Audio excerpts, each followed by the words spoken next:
Trow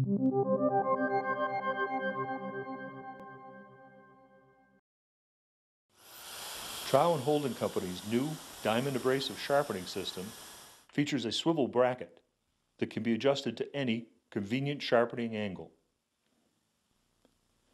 Powered by an electric drill, the system uses Velcro-mounted diamond discs that are easy to apply and remove.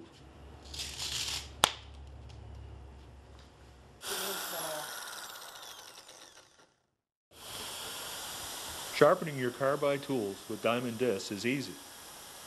Unlike conventional abrasives, diamond requires little pressure and generates virtually no heat.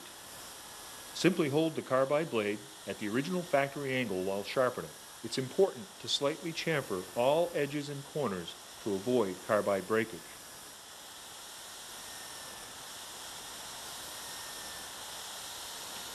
Finally, inspect for chips and scratches, which can shorten carbide life.